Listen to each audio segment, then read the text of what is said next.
Okay, thank you, Ian. Hi everyone, my name is Karen Rottenberg, and I'm leading the SAP Business Application Studio product management, and also for SAP Web IDE. Together with me is Nir and Raz, who will be helping me in this session. So we're happy to be here. We wanted to start with some introduction. I believe that most of you are aware of Business Application Studio, but we wanted to give an overview for those who are not aware. So feel free to write in the chat any questions that you have while we're explaining, and then afterwards we'll take the questions, answer them. So let's start, and I would like to start with a big picture overview of the Business Application Studio. So just a kind of a brief introduction. So the Business Application Studio is a modern development environment that is tailored for efficient development of business applications for various intelligent enterprise scenarios, like developing Fiori applications as for HANA extensions, full stack applications, workflow mobile and HANA. So this is kind of the under the hood or sneak peek inside the Business Application Studio. You can see it in the middle. And you can see on the top that it's accessed through the browser. So that means that actually there's zero installation and upgrade, and it's available anywhere, anytime. As you can see, at the heart of the Business Application Studio are what we call dev spaces. You can instantly spin up these dev spaces, and they provide turnkey solutions. Each one of these dev spaces is like a prepackaged environment, like a virtual machine in the cloud, where you can develop, test, build, and run using pre-installed runtimes and tools. And each one of them is suited for the development of a target scenario, like the scenarios that I mentioned before. And here you can see one example of a SAP Fiori dev space. The dev spaces are what simplify the development, save time in setting up your environment, and allow you efficiency. So the developer can actually have multiple dev spaces, and then the dev spaces provide a desktop-like experience in the cloud. They have ability to use terminal access, local test run, which really provide you much more control over the environment. So in this example, you can see an SAP Fiori development dev space. You can see that it has a file system, and this is where the code is stored. We recommend to connect to a Git source code repository, either GitHub or Git on-premise. Then we have the development environment itself, which is an IDE based on an open source called Eclipse DIA, which embraces the VS Code experience and APIs.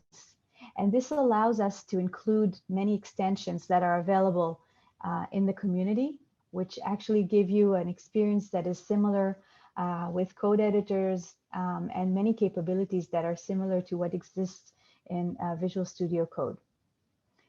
Then you can see inside the dev space the extensions. You can see the extensions per scenario. And in this case, we have here the SAP UI5 libraries with various versions.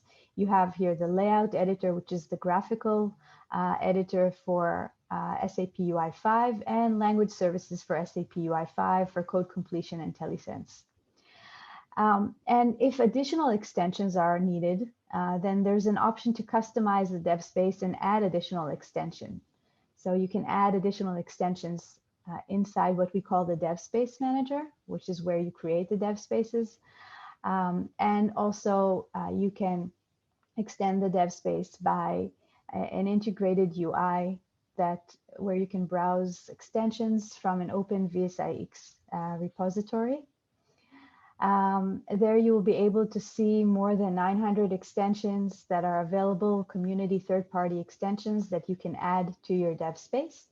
And also you can create your own custom extension and add it as well. So we'll provide links and more information about this whole extension concept, which is pretty new.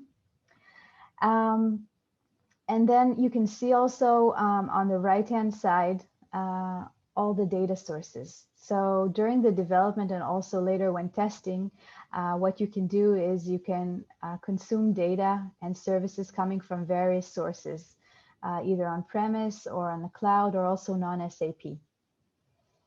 And then once you're done developing, you can either test your application locally inside the dev space on a simulated runtime, or easily build and deploy the application to various SAP systems. You can see this on the bottom, SAP Cloud Platform, Cloud Foundry environment, the Cloud Platform ABAP environment, S/4HANA Cloud, SAP HANA Cloud, and the on-premise ABAP.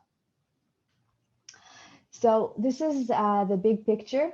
And with that, I would like to see if there's questions in the chat before we go on to the demo. We'll also be sharing some links to help you learn more and try out the Business Application Studio. So let's see. Karen, I think the first question, and I think it's a very common one that we're getting, is about BAS and VS Code. And maybe I'll touch this and I'll explain the strategy here and where we stand with this today. Basically, we moved from Web IDE, which was proprietary SAP technology, to Business Application Studio that uses open source and industry standard, mainly in order to be able to develop editors and so on, like VS Code extensions, and then also release them to the VS Code marketplace and the public repositories. So anybody that wants to use VS Code can consume it from the marketplace and set up his own IDE environment and so on. So we actually, everything new that we develop, any new capability that we develop in this application studio, we are embracing the VS Code as the leading technology for the extensions. And then the plan is also to offer it as a alternative as a VS Code marketplace. Since Business Application Studio is the next generation of Web IDE, we had to bring over all the editors and capabilities that we used to have in Web IDE. And Web IDE, as I mentioned, is a proprietary technology, and the editors there were not, they were developed even before VS Code was offered. So for the last 7 years, we developed a number of editors and capabilities. So what we've done in Business Application Studio, we actually, instead of redeveloping all the editors that we created in the past 7 years, we created a kind of a way to run them embedded into Business Application Studio, but these are not compliant with VS Code. And so currently in Business Application Studio, you might have the editors and capabilities Web IDE that are not VS Code compatible, but everything new that we are developing, a new editor, a new capability, and so on, will be also offered in the VS Code marketplace. So over time, I believe that more and more of the editors that used to be only in Web IDE will be also offered in VS Code. For example, all the Fiori tools that were offered in Web IDE were not VS Code specific. We're now redeveloping them as VS Code extension, offering them in the community there. So over time, I believe you'll see more and more in the VS Code compliant way rather than the old Web IDE technology. Okay, back to you, Karen. Okay, great. So I think let's take the questions since it's the Q&A session. So we'll go over the questions, and if there's still time, we can share the video. We can also share it afterwards, so you can take a look at it on your own. So let's take a look at the next question. Let me see here. Will I still need Eclipse-based ADT for ABAP RESTful development? So this is, so the Business Application Studio does not support ABAP development.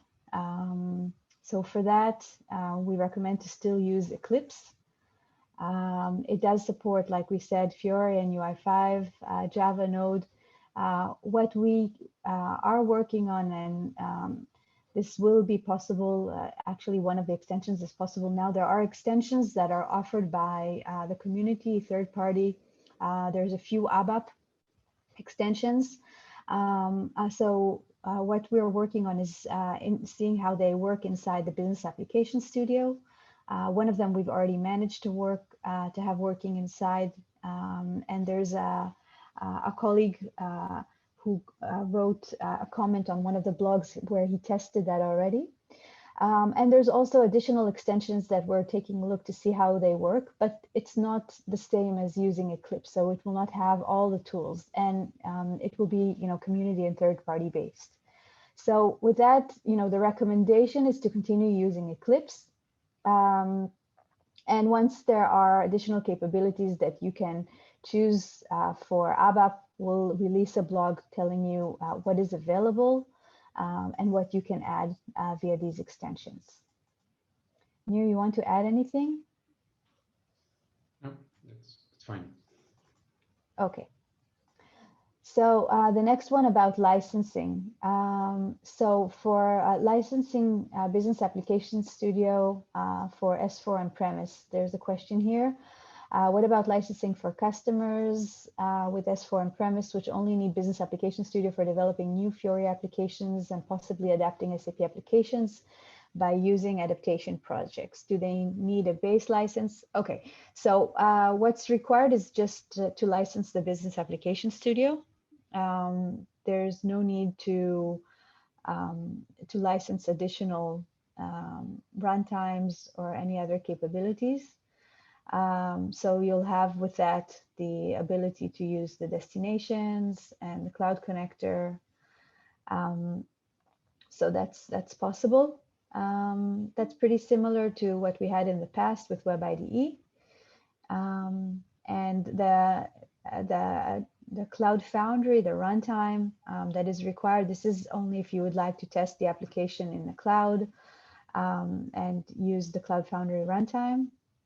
Also, if you want to develop an application using the Launchpad, then you will need to license that. But if you only need to develop applications for on-prem, then you can only license the Business Application Studio. Deployment from Business Application Studio to on-premise ABAP. Raz, can you take that one?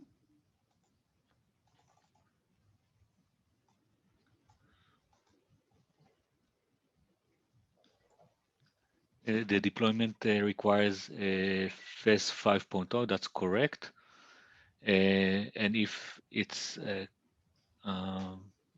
release 1.0, I think that it also requires some implementation of an SAP note for later releases. There's no need to implement any additional nodes. For lower versions, it is not supported to deploy directly from the Business Application Studio to the on-premise system. And what is possible, and probably we need to double check it, is to export the application and use the on-premise tools to upload it to the front-end server of the ABAP system.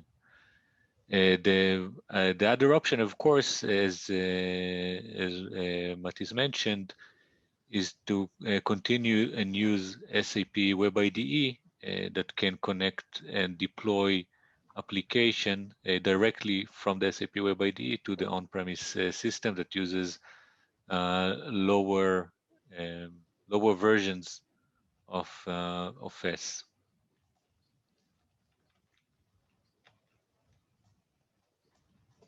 Okay, thank you. So the next question is regarding the Annotation Modeler. So I will also share the answer also in the chat. So you have also a link to a blog.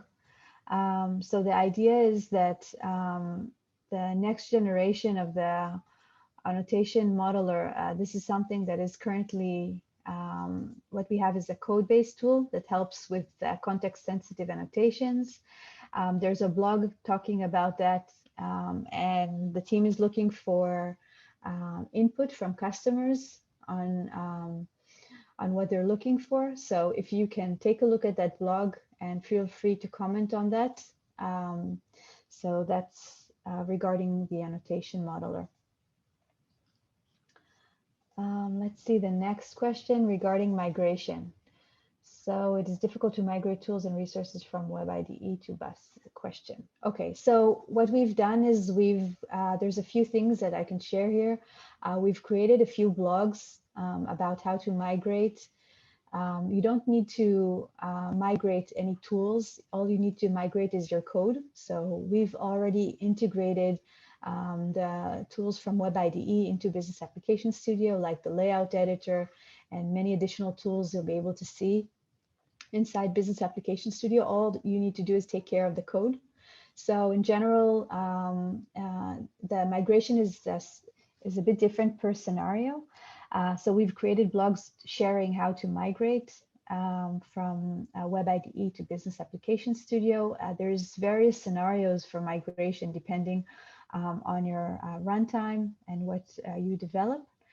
And also what we're working on is a migration tool that will support migration of some of the scenarios, and we'll publish that.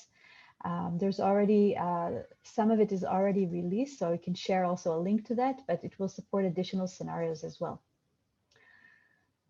So that's about migration. Maybe Raz, if you can help and add some links in the chat about the migration. Yes, of course, and all the migration blogs are available through the Business Application Studio homepage. So I'll post the link to the homepage as well. You'll find there all recent information, also some past information, links to videos, blog tutorials, both general on Business Application Studio and per development use case. So it's very easy to navigate there. Okay, thanks, Raz. So the next question, the strategic direction of Business Application Studio is really 200% correct. Very good, thank you. However, the integration and use in VS Code is quite a learning curve. VS Code is a local instance, only one example of the SAP workshop from yesterday, automatic Fury testing. The issue was that a certain file extension locally was overlooked. Okay, I'm not sure what happened exactly in that session, but the Business Application Studio, as we mentioned, it's not locally hosted, right? So it's hosted on the cloud platform. So it's the managed environment. We manage it as SAP. We manage the extensions. We manage everything that exists inside the dev space. And like I said, you can also extend that.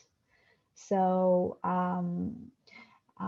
you can try out VS Code and use that, and you can also try out the Business Application Studio in the trial environment.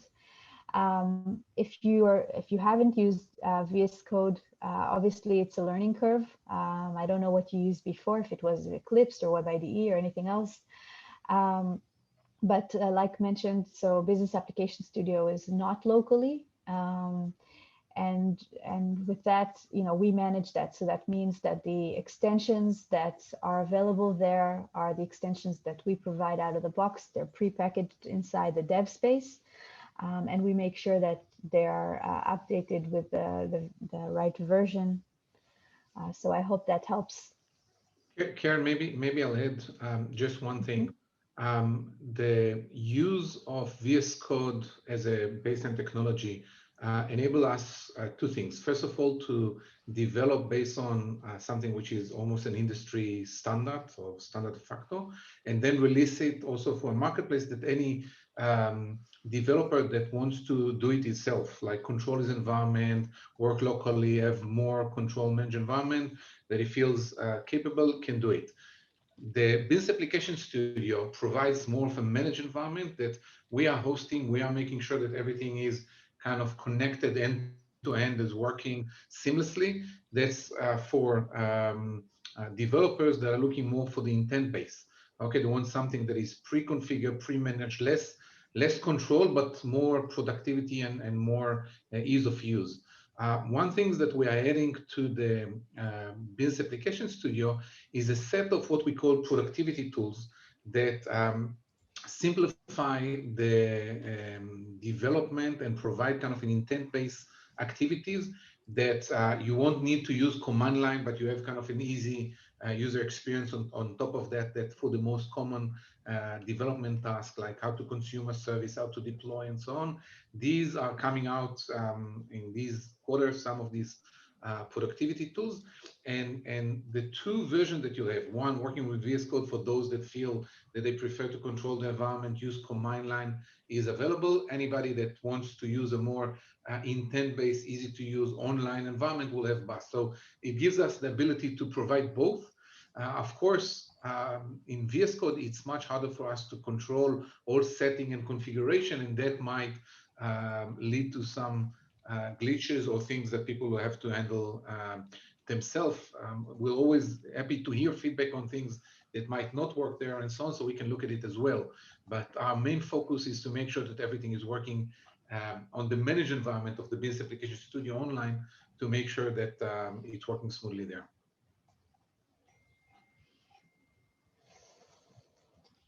Okay, Cam, you can move. Great. Okay, so the next question, where to find detailed documents on Business Application Studio, like project folder structure, application samples. So we'll provide, like Raz already provided a few links. We have a few things which I would like to share. So we have a community page where we have all the blogs. We also have two info blogs that includes blogs, tutorials, and a lot of information videos. We have the documentation. So all of these are what I would recommend to use. If there's anything that you find missing, feel free to let us know. You can through the community, and we also have DL for the Business Application Studio, where you can share with us anything that is missing. Okay, we still have ECC. What is the difference it makes to use Business Application Studio with ECC? So you can use the Business Application Studio with ECC, and like Raz mentioned before regarding the versions, so that's the only thing that you need to keep in mind. But you can use the Business Application Studio. I'm not sure if what you're referring to is consuming data from ECC or also deploying back to ECC. Consuming, you can consume services, data services coming from your ECC. And with regards to the deployment, as Raz mentioned before, it's only possible from the 5.0 and higher. So let's go on to the next question. I'm using Web IDE license version. If we need to move to Business Application Studio, what is the policy? Same Web IDE license. Okay, so Web IDE and Business Application Studio have a separate license.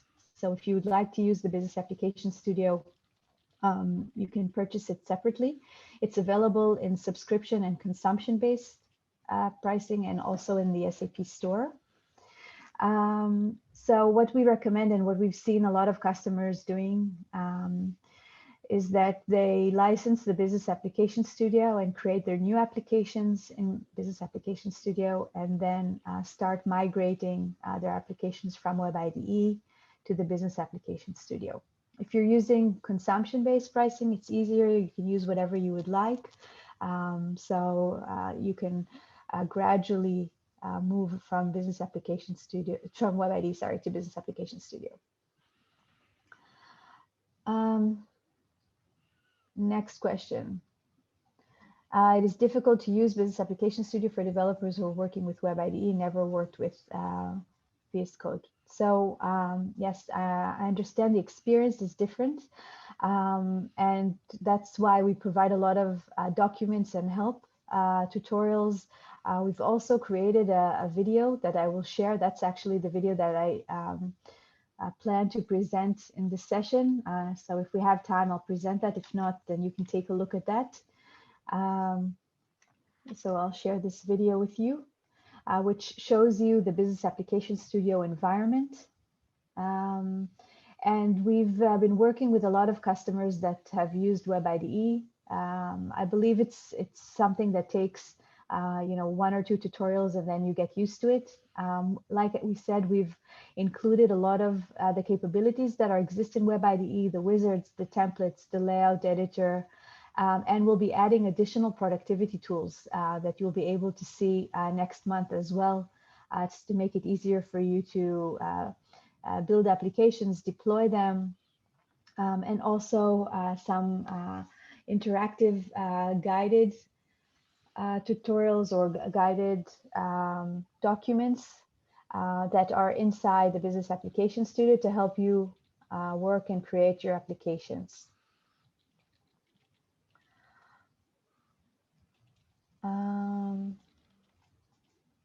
Let's see if there's anything else.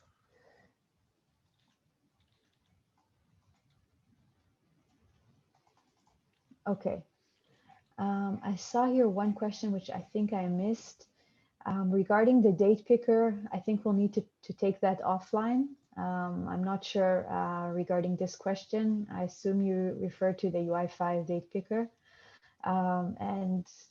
So we'll need to take a look at that afterwards. So if you want to send us an email on that or ask in the community, then we'll be able to forward it to the relevant person to help with that. Okay, any additional questions?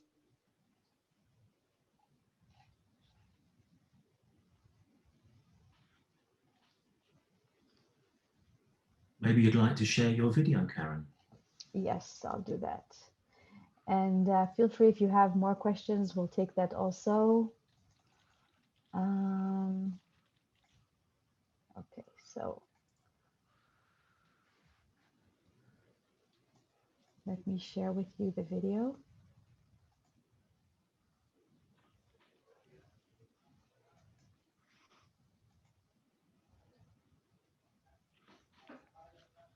Just making sure you can see that, and I'll start. You can see, right?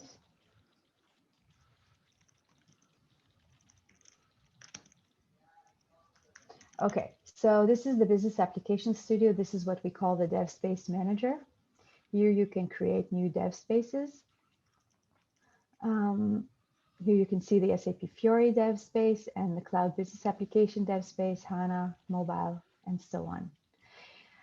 Here you can create a new dev space by choosing which kind of application you would like to create. And then you can see on the right-hand side the various tools and extensions that will come out of the box.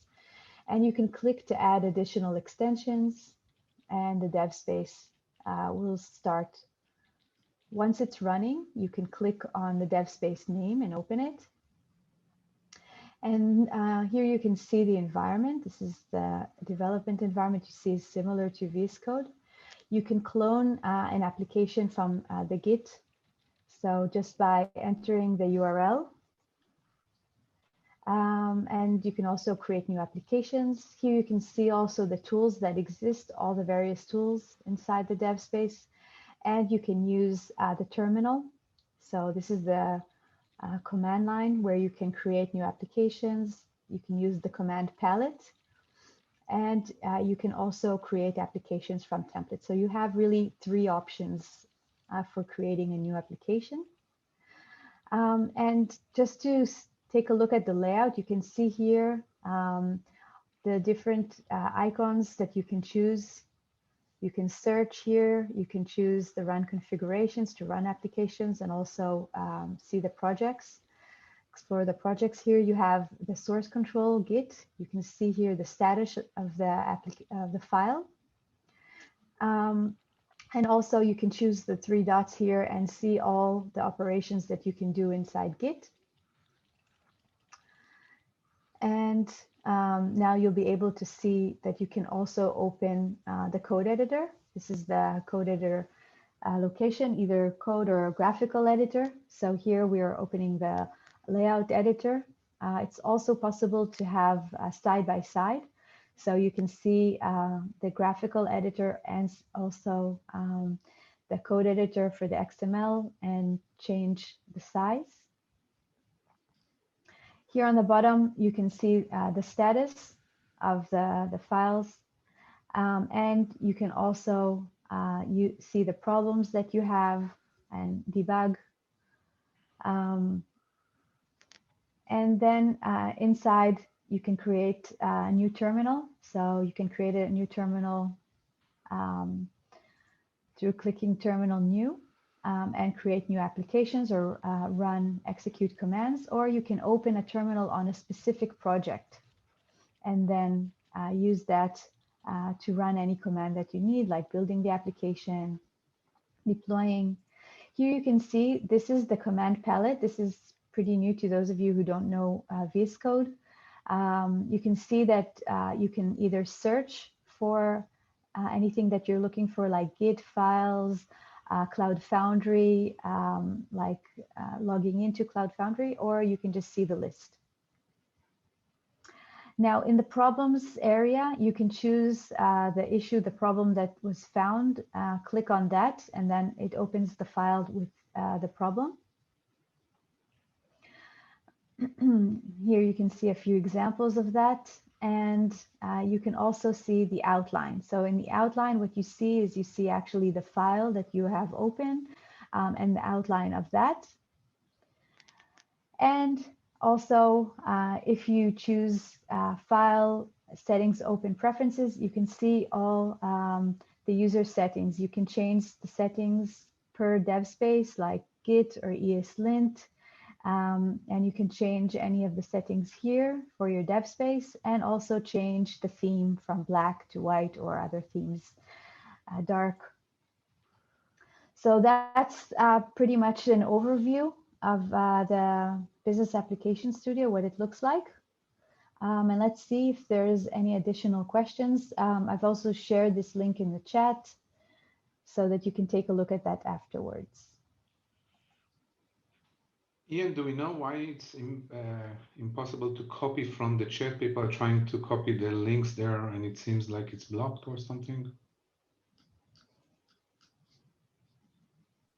What we'll try and do is, once the video is available, we will make sure that the links that have been shared by our speakers today are either in the description, or maybe we'll ask the speakers to go in and add in the comments. Okay. So I think we're actually very close to our time. I think, Karen, you have a few more slides just to give our attendees. Yes, so I will show the slide. I just wanted to check if there's additional questions. I think that there's one additional question on the license perspective, whether there's a need to have a paid SAP Cloud Platform account. Okay. From Richard. Yeah, and I see another anonymous question at the end there regarding the dev space inactive around 2 hours. So you can answer the license first, and then I can touch upon the dev space. Okay, so regarding the license for subscribing to BUS, you don't need to purchase anything else. You can just purchase the Business Application Studio license.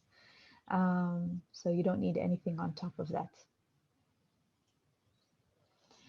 Okay, regarding the dev space, so one have to understand that when we're spinning up a dev space, we're actually securing a computer in the cloud. Its resources, its CPU and cloud, and CPU and memory and everything that needs to be executing, like having your own laptop in the cloud. Actually, it's a virtual machine that is being instantiated there, and there's a cost associated to it, right? And we have a huge amount of people working at parallel. Then we have to allocate many computers and machines to serve everyone. And of course, if we see that somebody is not using it, then we have to put it in Hibernate in order to manage both cost and performance and availability at the same time. So if we have thousands of developers concurrently, we have to put some kind of guidance there on how to better utilize this. Today, I think in most cases, we're able to spin up a dev space in a matter of seconds. So it shouldn't be that cumbersome to come in and wake up your dev space again. And if there's some feedback on that, then we can look at it and so on. But there has to be some a limitation. We cannot keep up all machines running constantly if somebody is not using them. Okay, thanks. So I'll share that now, the last slides. And I also shared in the chat, or actually I need to share it with everyone, where you can ask more questions. So you can ask additional questions in the community. I've provided a link just to that you include the tag for the Business Application Studio so that we'll be able to see that.